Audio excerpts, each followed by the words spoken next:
Listo, entonces, ¿qué son las finanzas? ¿Cierto? Las finanzas son una rama de la economía y de la administración que estudia cómo se gestiona, cómo se obtiene, cómo se gasta o cómo se invierte el dinero y otros recursos de capital a lo largo del tiempo. En esencia, se enfocan en tomar decisiones inteligentes para maximizar el valor de los recursos y minimizar los riesgos.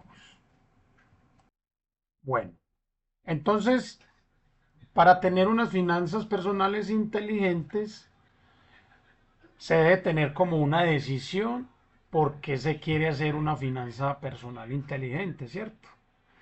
Esto abarca eso en una gestión diaria de cómo voy a, digamos, a identificar mis fuentes de ingresos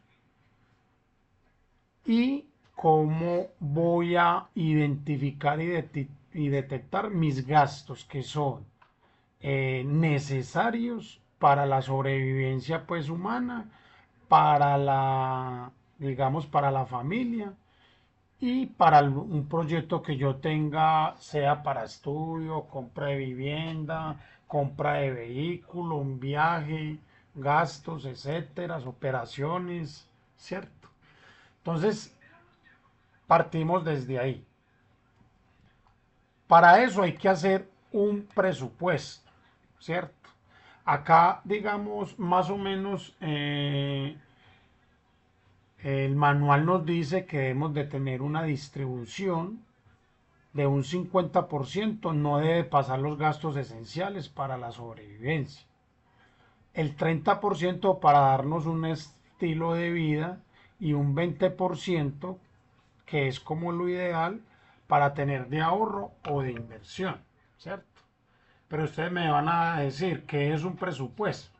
Un presupuesto es el plan financiero que detalla y estima los ingresos y gastos previstos para un periodo de tiempo determinado. Sirve como una herramienta de planificación y control para poner orden en el dinero, permitiendo anticipar necesidades, evitar deudas y alcanzar metas financieras, ¿cierto? Entonces ya después de que hacemos como ese diagnóstico para que qué fuentes de ingresos tenemos, qué gastos tenemos, ahí es donde ya empezamos a tener eso. Acá es esencial crear un fondo de emergencia, que es exclusivamente para cubrir esos gastos inesperados que a veces nos dan dolor de cabeza y nos hacen meter en una deuda que si nosotros no tenemos esa buena planeación de esa finanza personal, pues la verdad se nos acrecienta esa deuda y vamos a terminar sobreendeudados, ¿cierto?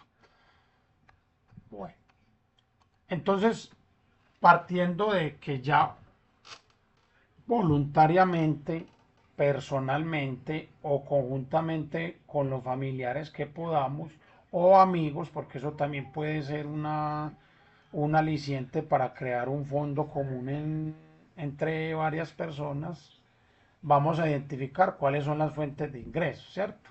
Entonces, la fuente de ingreso es el origen o la actividad a través de la cual uno como persona o empresa o gobierno obtienen dinero o recursos económicos. En pocas palabras, son las vías o arterias por las cuales fluye el dinero que van a entrar a nuestros bolsillos, sea en efectivo o sea por las cuentas bancarias, ¿cierto? En ello nos encontramos dos tipos de fuentes de ingreso. Los fuentes de ingreso activos, que son los comúnmente conocidos como los salarios. Si yo tengo un negocio, lo que me entra del negocio. Y el freelance son los que son trabajadores independientes que trabajan por cuenta propia o por cuenta de contrato de prestación de servicios. Y tenemos una fuente de ingresos pasivos que son por tener dividendos. Ya les voy a explicar qué significa dividendos. Alquileres, que esto es muy común verlo cuando yo tengo una propiedad y la pongo en arrendamiento y eso me va a dar una fuente de ingresos que es denominada pasivo, ¿cierto? Intereses de préstamos que yo haga de manera particular o también los puedo, digamos, ingresar a un banco para que el mismo banco me dé fuente de esos intereses. Y regalías, que eso se utiliza mucho cuando se hacen otro tipo de inversiones, ¿cierto? Bueno, entonces, para aclarar los dividendos es cuando yo tengo acciones en entidades o en empresas que coticen o no coticen en la bolsa. Ejemplo, yo soy accionista de mi propia empresa o de otra empresa, tengo una participación accionaria de acuerdo a lo que yo invierta ya y ellos me van a dar dividendos después del ejercicio contable, ¿cierto? O si tengo acciones, digamos, las comúnmente son en Ecopetrol, en la bolsa de valores, yo compro acciones y ellos a final de año me van a dar esos dividendos que son ingresos de fuentes pasivas. Dudas, inquietudes ahí, María Elena y Ana. No, por el momento no, está bien.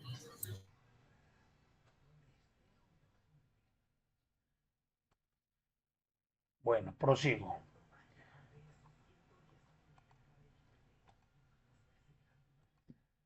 Cuando ya tenemos identificado, enseguida vamos a poner los ejemplos donde vamos a identificar los ingresos y los vamos a plasmar como en una hojita de Excel o puede ser en un cuaderno. Vamos a avanzar a lo que se llama una inversión de corto plazo. ¿Cuáles son las inversiones de corto plazo? Estos son instrumentos financieros de bajo riesgo y alta liquidez diseñados para generar rendimientos en periodos inferiores a un año. Son ideales para proteger tu capital, armar tu fondo de emergencia o rentabilizar dinero que necesitarás pronto. ¿Cuáles son los más comunes? Un CDT y un fondo de inversión colectiva, o sea, una fiducuenta. No sé si Ana y María Elena tienen conocimiento de cómo funciona un CDT o un fondo de inversión colectiva. Sí, No,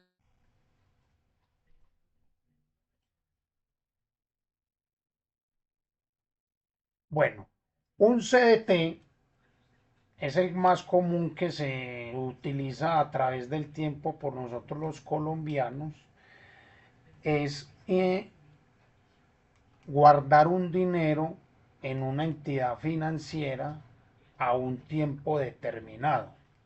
Primeramente eso se hacía en un banco de manera presencial, entregando allá el dinero, ellos le dan un certificado de depósito a término fijo y usted debe cumplir el tiempo para que ellos le den un rendimiento de acuerdo a las tasas que estén ellos ofreciendo.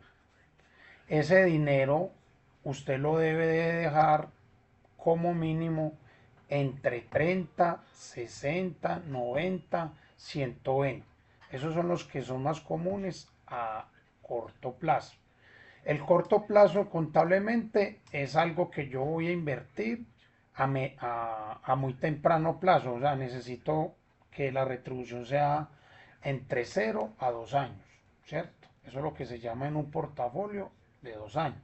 Y el fondo de inversión colectiva es una fiducuenta que tienen también los bancos, donde yo ingreso un dinero y solamente lo puedo mover en horario de oficina de lunes a viernes.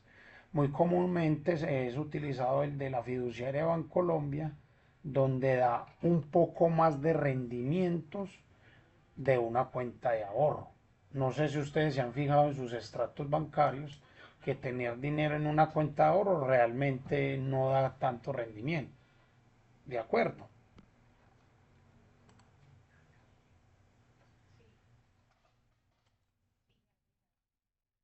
Bueno,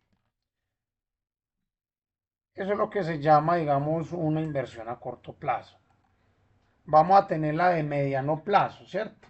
Las inversiones a mediano plazo usualmente están después de entre 1 a 5 años. Buscan equilibrar la seguridad y el crecimiento del capital. Son ideales para metas como la cuota inicial de una casa o un posgrado, ¿cierto? Ejemplo, un bono del Estado o corporativo. prestar dinero a una empresa o al gobierno a cambio de pagos de intereses regulares y la devolución del capital en una fecha de vencimiento específica. Esta normalmente se utiliza de 3 a 4 años, ¿cierto? Esto yo lo compro a través de los mercados inversionistas de la bolsa de valores. O simplemente hago un pagaré en notaría autenticado y se lo presto pues a un familiar o a una empresa para que me lo den junto con el capital. Puede ser pactado que el capital, los intereses me lo den mensuales o a final de la inversión. Esto, como bien lo dice el ejemplo, se utiliza mucho para la compra de una casa, la cuota inicial, perdón, que normalmente a uno cuando va a comprar una casa le dan a uno entre 1 a 3 años para pagar esa cuota inicial. Entonces esto sirve mucho para eso, porque uno guarda el dinero en el colchón, pues debajo del colchón no le van a dar plata, pero entonces si uno se da esta idea de guardarla, digamos, en una entidad financiera, pues nos va a mantener ese capital a través del tiempo con unos rendimientos pues pactados y fijados, ¿cierto? Bueno, y tenemos las inversiones a largo plazo. Las inversiones a largo plazo generalmente son después de los 5 años, buscan maximizar el capital mediante el interés compuesto y la revalorización de los activos. Ejemplos claves incluyen la compra de acciones en empresas sólidas, los fondos indexados que replican índices como el 500 y los bienes raíces para obtener ingresos pasivos, ¿cierto? Esto es pues para estos perfil de inversionistas que tienen pues un alto flujo de, digamos, de capital para una inversión, que uno normalmente pues les da esa asesoría de que inviertan en los más comunes, en bienes raíz, ¿cierto? Y el otro ejemplo son las acciones de dividendos. Consiste en comprar participaciones de empresas consolidadas y estables en el tiempo. Entonces, ejemplo, yo ya veo que, digamos, Ecopetrol está muy estable. Entonces, yo compro acciones, las dejo ahí por un determinado tiempo y eso me va a dar, la compro una acción, digamos, en un ejemplo muy particular, son las acciones que la gente compró en estas compañías de Tesla. La compraba inicialmente a 1.000 pesos y ya una acción de esa entidad ya está más de los 20.000 por acción. Entonces es una valorización que se hace a través del tiempo, ¿cierto? Bueno, después de hacer esta planeación y de identificar, venga, y usted me colabora, vamos a devolvernos en la presentación para identificar estas fuentes de ingresos, ¿cierto? Entonces, ejemplo, me tengo que identificar yo en qué rubro estoy. Si soy como empleado, como contratista, como independiente o como pensionado, ¿cierto?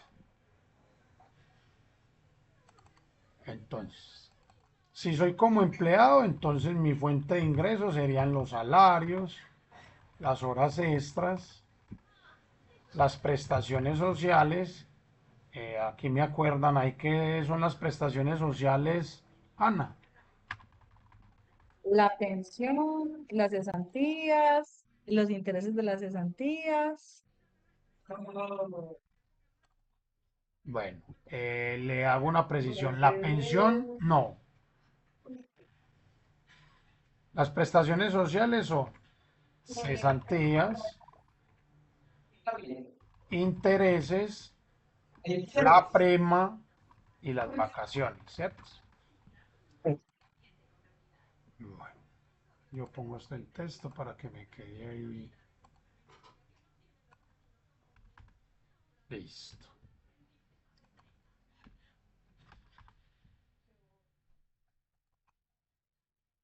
¿Qué más recibo como empleado? Bonificaciones. Ya las horas extra están. Dependiendo Bonifica, de si la empresa da bonos en diciembre. bonos. Ajá. Hay algunas empresas que en vez de dar dotación dan como unos bonos para ropa.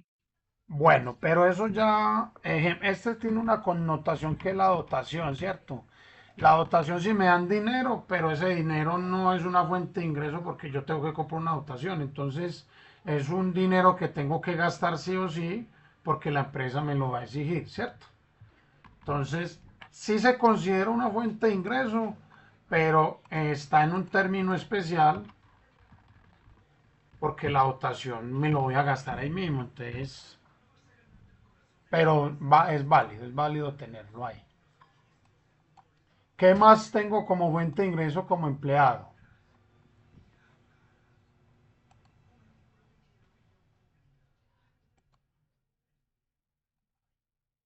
Tradicionalmente son estos, las comisiones, los bonos y las bonificaciones, ¿cierto?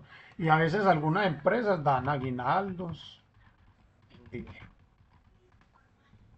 Bueno, todo eso es lo que tengo que, esos son las fuentes de ingresos activos, ¿cierto? Bueno, el contratista es el que tiene un contrato de prestación de servicio pactado por ambas partes, sea con el Estado o sea con una empresa. Voy a recibir honorarios o servicios por una labor específica. Entonces voy a poner el ejemplo de nosotros los contadores. Normalmente nosotros hacemos un contrato con las empresas donde pactamos unos honorarios mensuales, ¿cierto? Y entonces eso es lo que se conoce como o fuente de ingresos activos de contratista y eso lo tengo que identificar para saber cuánto me estoy ganando yo. Walter, ¿cuántos contratos puedo tener? Los que usted esté en capacidad de desarrollar a nombre en cabeza suya, ¿cierto? Es muy utilizado esta palabra contratista. Ejemplo, yo soy contratista de la empresa de la señora Ana, que se llama Cellet, pero yo tengo a cargo otras personas que me van a colaborar, entonces para poder evacuar el tema de esta empresa, yo utilizo su contrato, otras personas, otros contadores que me van a llevar eso. Entonces, también puedo tener muchas empresas y yo su contrato. ¿Listo? Esto es muy utilizado en las empresas de construcción, el tipo de contrato de prestación de servicio. Los independientes son los que no, ni son empleados ni son contratistas, ¿cierto? Que trabajan de cuenta propia, ¿cierto? Aquí quienes vemos, los que son vendedores ambulantes, ¿quiénes más?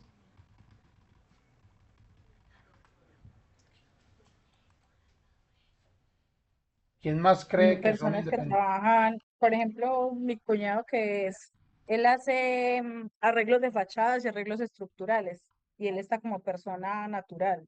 Los oficiales de hora, muy bien. ¿Quién más? Mm, pero los dueños de tiendas también, que no necesariamente son ambulantes. Los tenderos, muy bien. Taxistas, de pronto, Los taxis, los taxistas, los mototaxis que están tan de moda. sí, mototaxistas, o sea, todos estos tipos de conductores de cuenta propia, ¿cierto? Ujú, ¿Por qué lo digo yo de cuenta propia? Porque hay conductores que sí tienen un contrato de trabajo o tienen ujú. un contrato de prestación de servicios. Entonces, conductores de cuenta propia. Los tenderos y los oficiales de hora caben muy bien en este aspecto. Listo. Y los pensionados, pues los que ya cumplieron pues esa edad, cumplieron la edad y las semanas, ¿cierto? Van a recibir O los que se pensionan, mesadas. mm, o los que se pensionan por calamidad, por reducción de capacidad física. Exactamente. Lo- los por invalidez o por, ¿cómo es que se llama esto? Cuando se mueren, digamos, los padres de familia, yo quedo como menor de edad, eh, bueno, Los beneficiarios, ¿no? por beneficiario, exactamente. O por el cónyuge, por beneficiario Ujú. de los padres o cónyuge. Muy bien. Listo. Entonces, ahí yo tengo que detectar en qué rubro me encuentro, ¿cierto?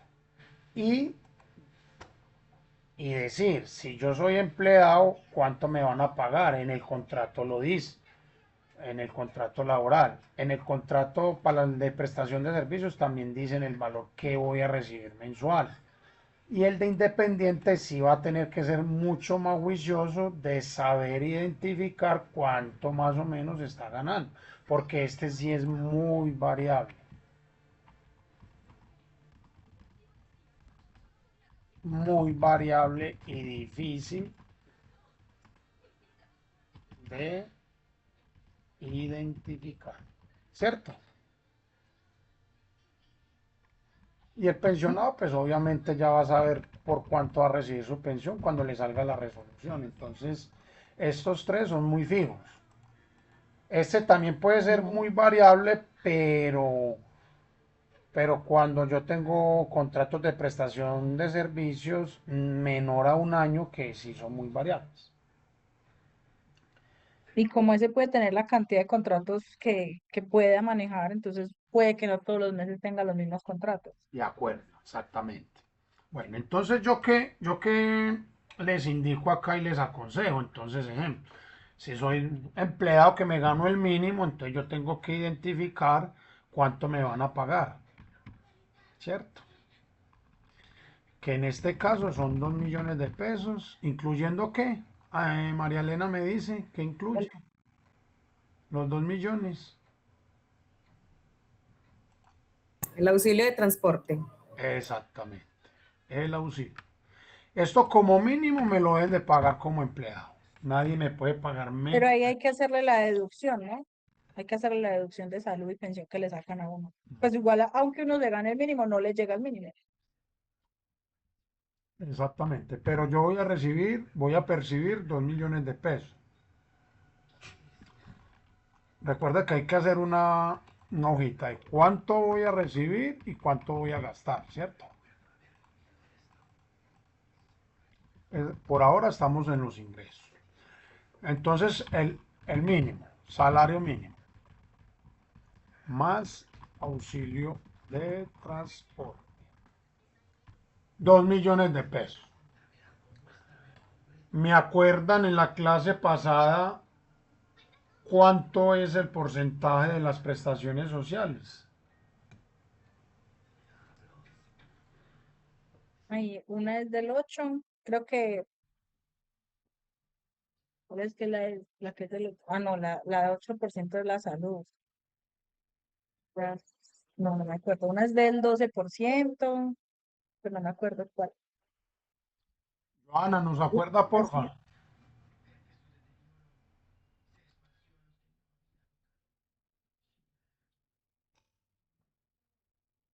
Joana, Yo sé que las vacaciones y la prima y las cesantías es un salario mínimo al año. Las vacaciones son 15 días laborales al año, o sea, es medio mínimo. Y la prima es también medio mínimo, pero cada 6 meses. Y los intereses es el 1% de las cesantías. muy bien, Ana. Listo.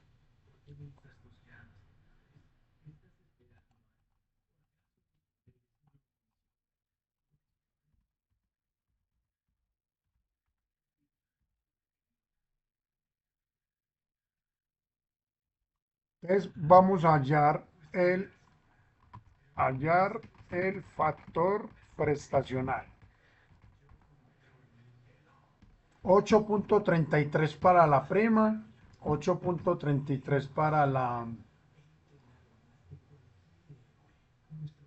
para las cesantías, el 4.17 para las vacaciones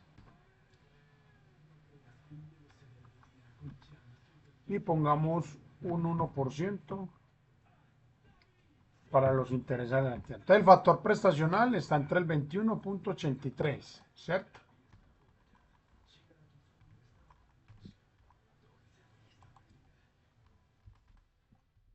O sea que yo más o menos sé que voy a recibir durante el año, cuando termine el año calendario después de trabajo, voy a recibir esta remuneración, ¿cierto? Ya los pagos, como bien lo decía Ana, voy a recibir la prima en dos partecitas, la mitad en junio y la otra mitad en diciembre. Voy a recibir mis vacaciones cuando cumpla el año posteriormente para salir a un periodo de descanso. ¿Cuánto es el periodo de descanso? ¿Me acuerdan, por favor? Son 15 días laborales por cada año laborado.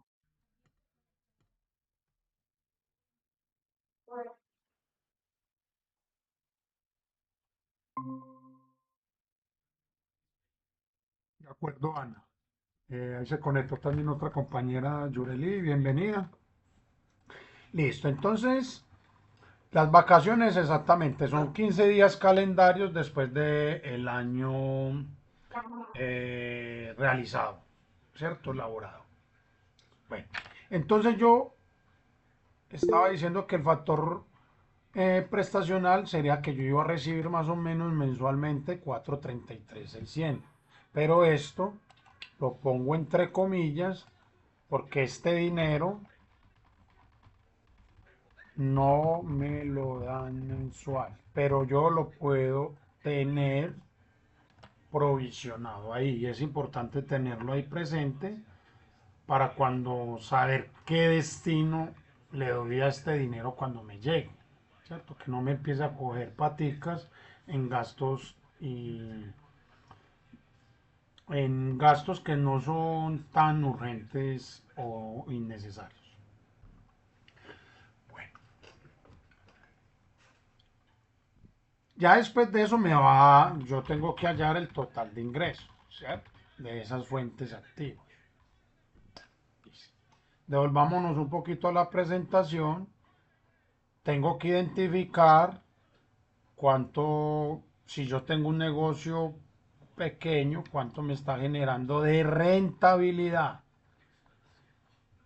Eh, ¿Quién me dice qué es rentabilidad?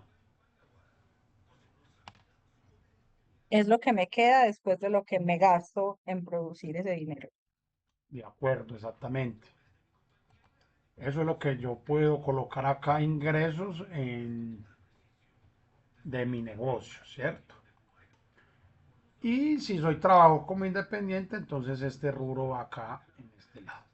Bueno,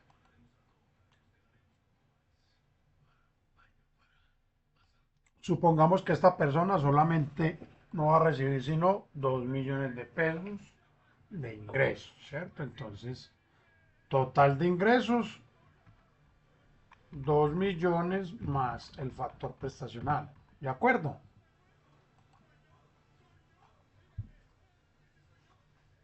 Listo. Listo. Bueno.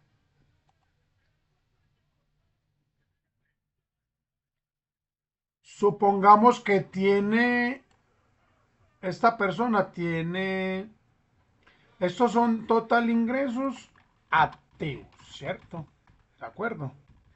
Supongamos que tiene ingresos pasivos, que tiene una casita y la arrendó recibe arriendo por 500,000 pesitos, ¿cierto? Listo. O sea que el total de ingresos de este individuo, activos más pasivos, serían 2.936.600. ¿De acuerdo? O sea que esta Sí, persona realmente solamente tiene esta capacidad, ¿cierto? Entonces nos devolvemos un poquito acá a la presentación. Tiene que para tener un presupuesto ideal, nos dice que el 50% sería para gastos esenciales, ¿cierto? Entonces, gastos esenciales no puede superar el 50%, que no aplica, ¿cierto? A nosotros en eso se nos supera, pero bueno, vamos a seguir las recomendaciones que nos dice. Entonces hacemos la formulita, ¿cierto? Cojo el total de ingresos por el 50%, que es lo que me está sugiriendo en este caso el ejemplo y lo que dice pues el manual. ¿Qué más me dice? Que el estilo de vida. ¿Qué entendemos por estilo de vida? A ver, María Elena, Ana y Yureli si pueden participar. Por ejemplo, que no tenga que pagar el carro o un viaje o ropa, como los lujos. ¿Quién más?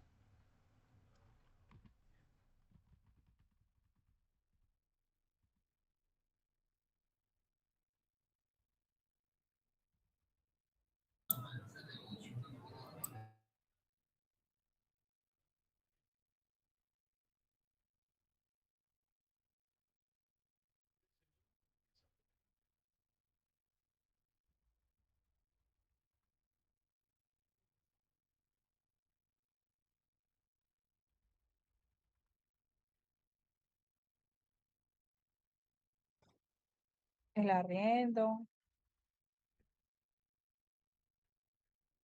Pero estilo de vida. Recuerde que yo le Ah, estoy... no, pero como estabas escribiendo arriba, pensé que... No, recuerde que los gastos No, el arriendo esenciales serían son, los gastos esenciales. Ajá. ajá, los pasajes. El arriendo. Mm. Bueno, en estilo de vida iría la educación, aunque hay gente que lo dice que es esencial, pero realmente no. La educación es un estilo de vida. Listo. Así sea la básica primaria. Ah, sí, pero es que la básica primaria yo no voy a tener fuente de ingresos, porque se supone que si yo soy menor de edad, pues mis tutores o mis padres de familia deben de responder por mí. Bueno, sí. El deporte o el ejercicio, no sé. Sí, muy bien. Si, por ejemplo, tengo hijos y les pago colegio privado, eso entraría en estilo de vida. Bueno, que eso es educación, ¿sabes?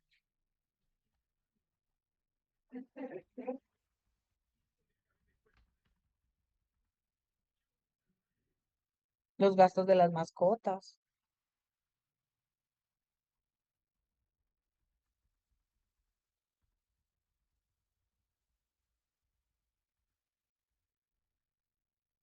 Y hay que incluirlo acá. En el estilo de vida entró ya las mascotas. Gastos Incluso estéticos. algunos dicen que ya las mascotas ya son esenciales para la familia. Entonces, este rubro puede quedar en estilo de vida, puede quedar acá en esenciales. Ya yo Pues es que respeto. depende del gasto para la mascota, porque si por ejemplo es la comida para la mascota, pues eso entra en la alimentación de uno. Pero si es que la peluquería de la mascota, que la guardería, ya eso sí es estilo de vida.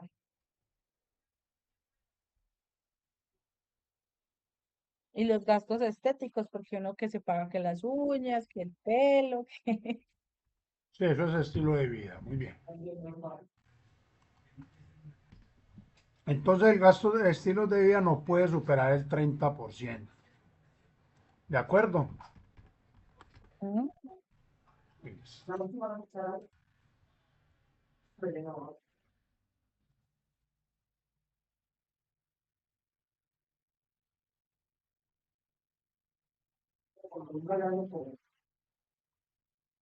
Y según el manual, vamos a tener de ahorro un 20% de inversión, ¿cierto?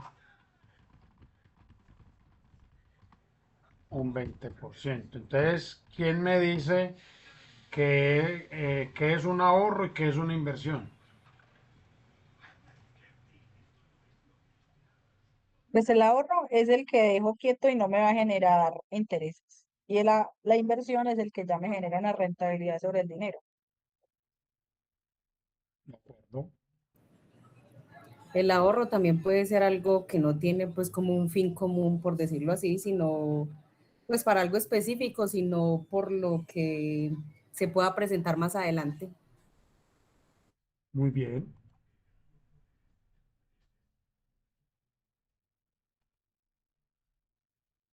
Vamos a hacerle aquí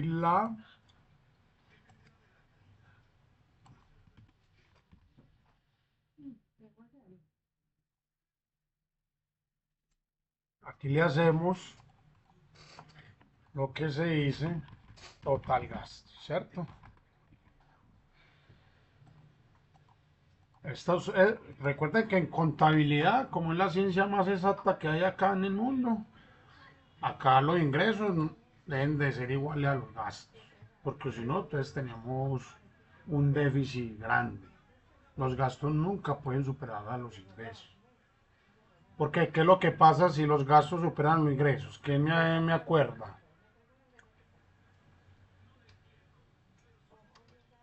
Entro en problemas porque ¿cómo voy a pagar? ¿De dónde voy a sacar para pagar? Empiezo a endeudarme y me quiebro. Eso añade el patrimonio. Sí, señora. Muy bien. Si los gastos me superan los ingresos, totalmente de acuerdo con lo que dijeron, me empiezo a endeudar, a solicitar préstamos innecesarios, ¿cierto? A dañar mi patrimonio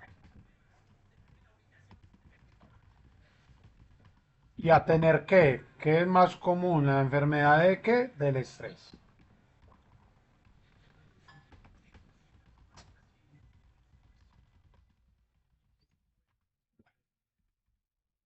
Una vez ya identificado, porque ya aquí les voy a poner en la tarea para la próxima, que de acuerdo a esta presentación de los ingresos, lo haga cada uno y nos cuente cómo le fue en ese ejercicio. Entonces, yo acá le estoy dando a nivel macro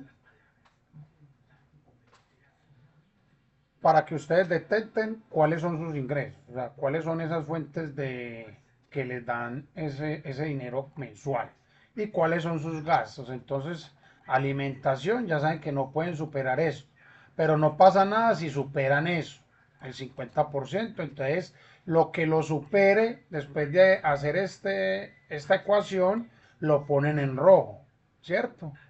Para que detecten en qué pueden mejorar. ¿Listo? ¿De acuerdo? Bueno, Listo. listo. Seguimos entonces. ¿Aquí dudas, inquietudes? Con con la identificación de los ingresos y la detención de los gastos.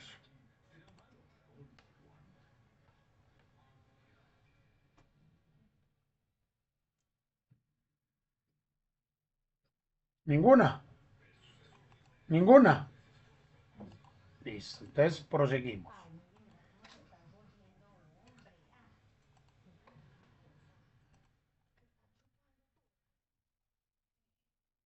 Listo. Ya después de que identifiquemos los gastos, ¿cómo evitar esos gastos innecesarios? ¿Cierto? Una de las reglas es regla de las 24 horas antes de comprar. Esto es muy utilizado y muy bien ejecutado por las mujeres, ¿cierto? Las mujeres son las que mejores planean en cuanto a la familia. Normalmente es muy común ver que las familias, las que hacen pues como las compras de todo lo que tiene que ver con el hogar, son, son las mujeres, ¿cierto? Obviamente pues con excepciones. Entonces eso es una de las reglas. ¿Quién iba a opinar algo? Bueno, eh, Joana nos tiene algo para contar. ¿Cómo evitamos una regla de un gasto innecesario? ¿Usted qué utiliza?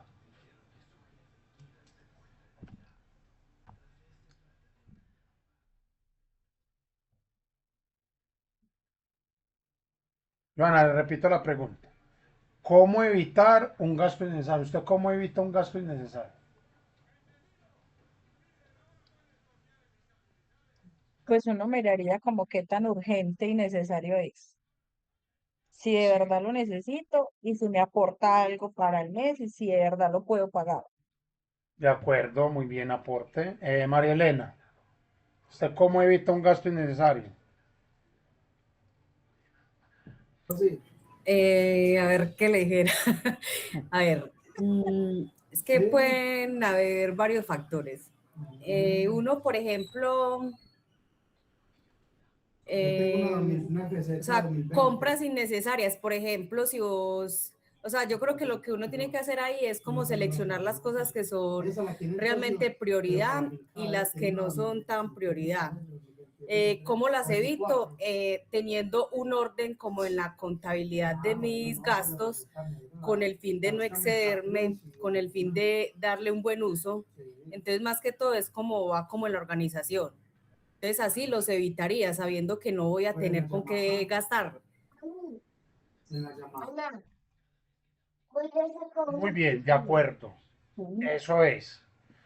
Cuando yo hago la lista mía de los gastos que son, me voy aquí, que son esenciales, que es para mejorar mi estilo de vida y que es para mi ahorro e inversión, voy a evitar esos gastos innecesarios, porque si no se encuentra acá, no lo voy a tener en el radar. Y cuando se me presente, entonces voy a mirar este archivo que yo tengo y si realmente si lo necesito, entonces lo incorporo. Cuando uno hace este ejercicio en el patrón cerebral, eh, uno va a empezar a coger, digamos, estas herramientas o estos hábitos para no gastar innecesariamente. Entonces, en la primera identificación nos vamos a dar cuenta. Mire que aquí hay que respetar lo que nos decía María Elena. Usted si respeta el presupuesto que usted tiene mensual, no va a gastar innecesariamente. Para mejorar los indicadores de gastos esenciales, tengo que hacer otro trabajo adicional que es comparar precios. Ejemplo, acá son muy dados a que compro en el supermercado donde esté más barato, ¿cierto? Donde me quede más cerca para no gastar en transportes innecesarios. ¿De acuerdo? Ujú. Porque de nada me gano yo, ejemplo, si yo estoy muy lejos de una central de abasto, de una mayoritaria de alimentos, que lo que me voy a ahorrar me lo voy a gastar en pasajes y en tiempo, porque aquí también juega un papel fundamental el tiempo, prefiero comprarlo por acá en un supermercado barato según donde quede. Pero si estoy cerca a una central mayorista, por ejemplo, pues va a ser mucho más barato comprar por allá. Cancelar suscripciones que no utilizamos.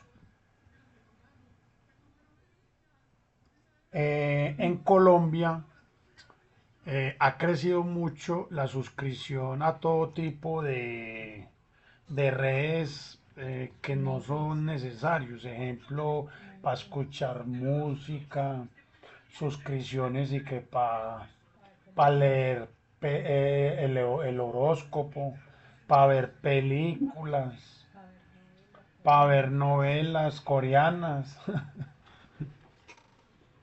entre Si otras. uno, por ejemplo, yo llegué a tener, por ejemplo, cuenta, yo tenía de Netflix, de Amazon, de HBO y no utilizaba sino una, de Disney. Y Entonces, uno se pone a ver, esos son un montón de gastos hormiga que son un montón. horrible. Entonces, Cuando usted ya detecta que esas suscripciones le están quitando mucha plata, cuando usted lo multiplica por 1, 2, 3, 4, 5 meses, usted va viendo que a dónde le está yendo la plata, ¿cierto? Es que no le está alcanzando. Con este ejercicio se van a dar de cuenta cuánto realmente es innecesario tener o cuánto es necesario. Obviamente, Walter, pero es que es necesario ver películas. Claro, claro que eso va en el entretenimiento y la distracción que uno debe tener, porque no todo puede ser familia, trabajo, uno también tiene que tener eso. Pero yo a veces tengo la suscripción, digamos, de Netflix y póngase a ver si durante el mes anterior o los meses anteriores disfrutaron de ver Netflix o las otras plataformas, ¿cierto? Y evitar compras emocionales. Aquí sí, aquí sí vamos a tener una discusión porque las mujeres son altamente las más compradoras compulsivas en el mercado, ¿cierto? Por eso hay más publicidad para las mujeres que para los hombres, porque normalmente los hombres son más pragmáticos, nosotros los hombres compramos cuando se nos va acabando las cosas. No quiero pues como entrar en esas, como en esas confrontaciones, pero eso lo dicen los estudios, ¿cierto? Eh, la gran mayoría de los comerciales son para las mujeres, porque son las que más compran en el mercado, pues bueno, entonces cuando ya usted tiene, digamos, todo esto alineadito, les va a servir mucho. Eso les sirve para la familia, para los hijos. Con los hijos, ¿qué hay que hacer? Es la cultura del ahorro. Porque como ellos no tienen fuentes de ingresos, pero sí las liguitas y los dineritos pues que les van dando los familiares, que tengan esas paticas para el ahorro, ¿cierto? Cuando ellos van teniendo esa cultura de ahorro, créanme que pueden salir mucho adelante y pueden cumplir sus metas a corto, mediano y largo plazo. Bueno, O incentivarlos a que tengan sus ingresos, por ejemplo, que le hagan, le ayuden a amiguitos con tareas o que, pues, cosas así como pequeñitas que ellos pueden ir haciendo como sus propios ingresos también. de acuerdo. Bueno, cuando yo ya tengo, digamos, ya identificado y si me queda el 20% o me queda el 10% para ahorrar o para invertir, entonces voy a hacer una proyección de crecimiento. ¿Qué es la proyección de crecimiento? Es la estimación cuantitativa del rendimiento o tamaño futuro de una entidad, como una empresa, un mercado o la economía de un país. Se calcula mediante el análisis de datos históricos, patrones internos y tendencias externas del mercado. Entonces, ejemplo, cuando yo mantengo, cuando yo mantengo una inversión, ellos me van a dar este tipo si mantengo esa inversión durante el tiempo, ¿cierto? Eso es lo que se llama una proyección de crecimiento. Bueno, y por último, entonces, ¿cuáles son las recomendaciones que yo doy como profesional en materia contable? Hay tipos de inversores, perdón.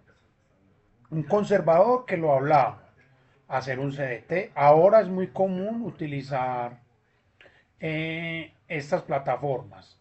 Denme un segundo que se nos va a acabar la reunión y ya les mando el nuevo link para compartir e interactuar esta última parte, ¿de acuerdo? Ok, Les hablaba que las recomendaciones profesionales es hacer estas inversiones de tipo conservador, que No estamos viendo tu pantalla, Walter, qué pena. dame un segundo, qué pena. Ahí sí la están viendo. Sí, ahora sí.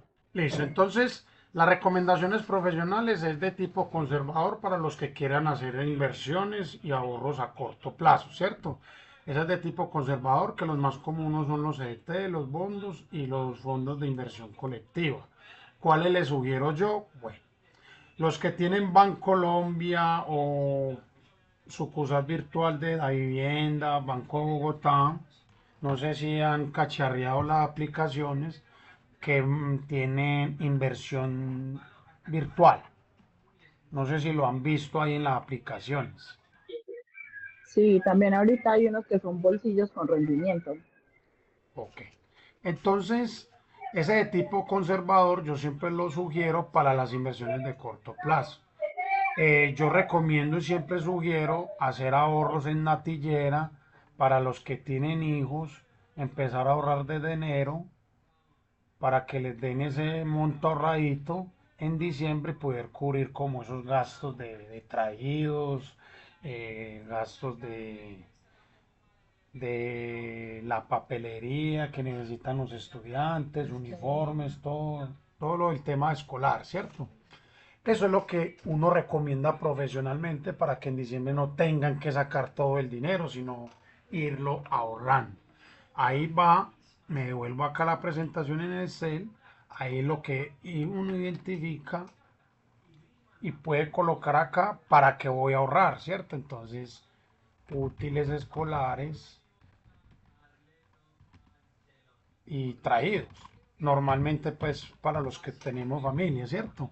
¿Para qué más uno invierte? Si uno tiene un vehículo o una moto, entonces voy a guardar el dinero para comprar el SOA y la tecnomecánica, ¿cierto?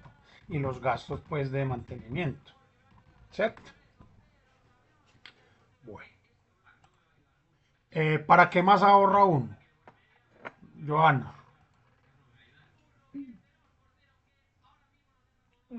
Si uno tiene de pronto un proyecto, no sé, de estudio, de un viaje, eh, o por temas de salud, algunas personas o algunas mujeres por temas estéticos,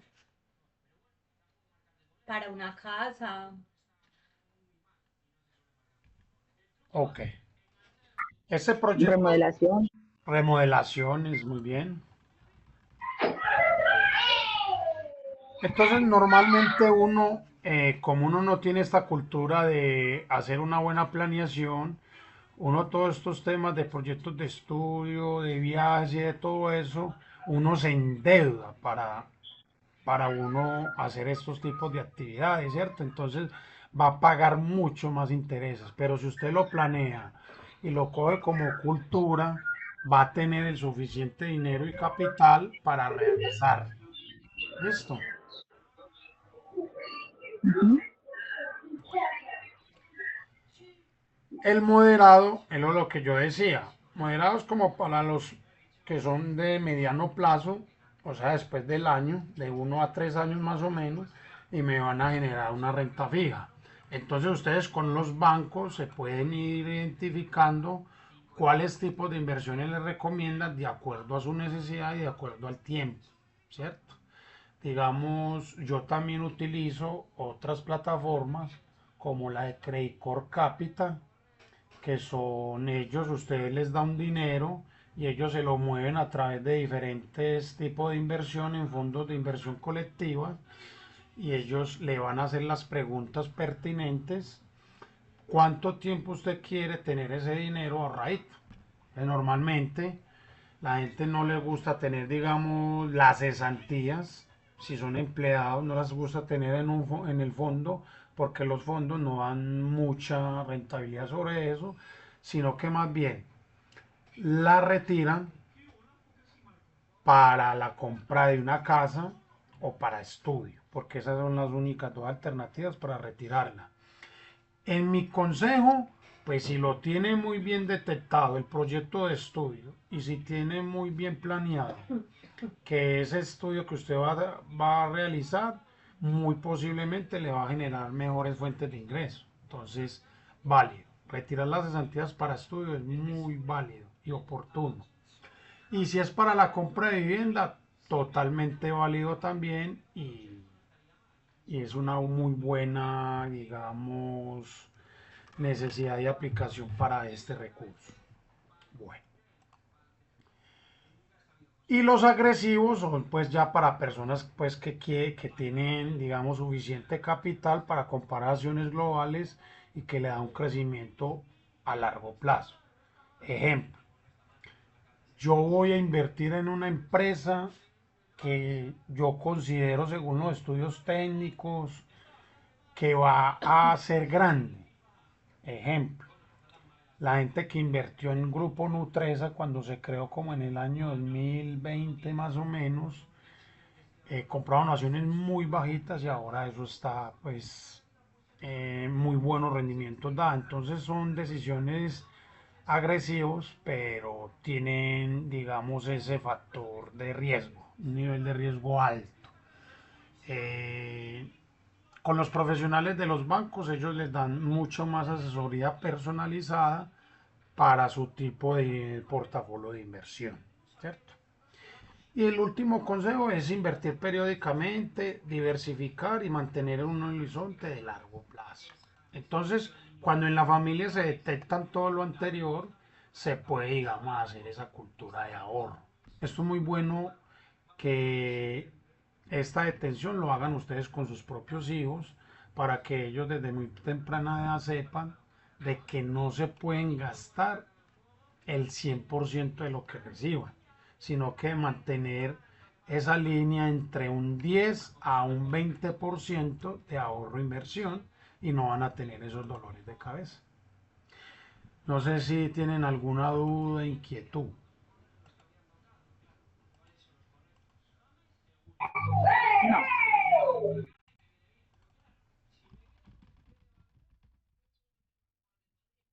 Bueno, entonces las recomendaciones es, empiecen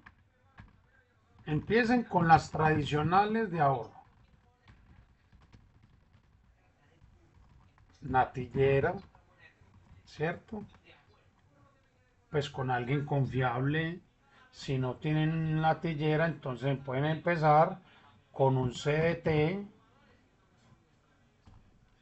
Como mínimo lo deben dejar 30 días en adelante. Fondo de inversión colectiva,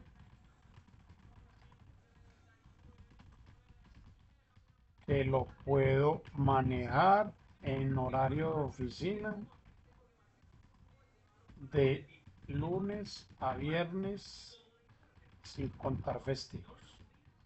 Entonces, ejemplo, tengo un dinero que no sé qué voy a hacer con él, lo meto en una fiducuenta un fin de semana porque normalmente nosotros gastamos, pues, son más los fines de semana cuando tenemos esos tiempos libres, ¿cierto?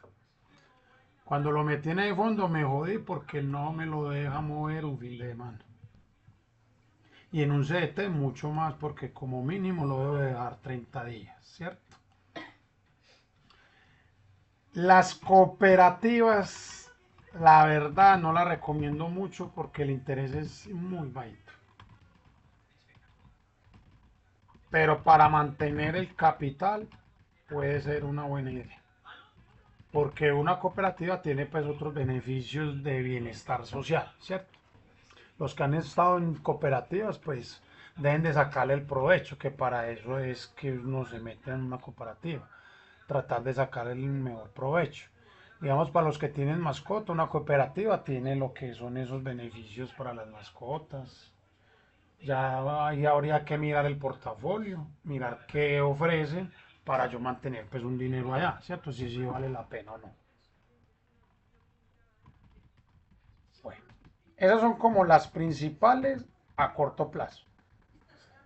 Y a mediano plazo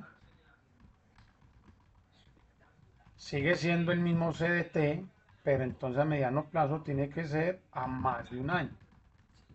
Entonces, ejemplo, cuando yo recibo una bonificación o algo extraordinario, que no contaba con eso, yo sugiero que se gaste el 50% y el 50% lo inviertan o lo ahorren, ¿cierto? Guate, pero ¿por qué gastar el 50%? Porque es que uno gastando en cosas de pronto en esas compras que aplacé porque no tenía el capital, me van a dar mejor una calidad de vida y me voy a dar ese gustico pues para mejorar, digamos, mi estado de ánimo, ¿cierto? De ahorro. Y el otro 50% lo voy a ahorrar. Walter, pero es que eso no me da nada, pero tengo capital. ¿Sí me hice entender? Aquí lo más importante es el capital. Obviamente los rendimientos no son lo que uno quisiera pues que le diera a uno el mercado, pero si yo tengo una plática por ahí ahorrada, créanme en que uno a veces ni se acuerda qué es lo que tiene y ay, pucha, y algún imprevisto o alguna calamidad doméstica, de ahí lo voy a coger. Por eso me devuelvo un poquito acá. Tener ese fondo de emergencia es muy importante. ¿Listo? Acá en un fondo de emergencia también puede ser una compra de una póliza de salud para toda la familia, pero ya sí tienen que identificar y revisar cuál es el alcance de todas esas pólizas. Listo. Ya con esto culminamos. No sé si tienen alguna duda, pregunta. No, todo muy claro. Listo. Entonces, quedamos con la tareita. Yo les voy a compartir esta presentación ahí en el grupo y quedamos con la tarea de que cada uno en familia o personal hagan esa detección y nos compartan cómo se sintieron, si tienen más, ojalá tengan más ingresos que gastos, que es lo ideal, y me cuenten cómo se sintieron y hagan el ejercicio y qué recomendaciones les dan a los demás integrantes. ¿Listo? Entonces nos vemos el próximo martes, Dios mediante 7:30, con Joana. Ya Joana en su momento les dirá qué vamos a tocar, qué tema vamos a tocar en el próximo martes. Y recuerden hacer estas tareas para ejercicio de aprendizaje y todos los conocimientos que ustedes puedan adquirir acá, replieguenlo con sus familiares, allegados y amigos. ¿De acuerdo? Listo, Walter, muchísimas Vale, gracias. muchas gracias. Hasta luego, que esté bien, feliz noche. Hasta luego, que descansen.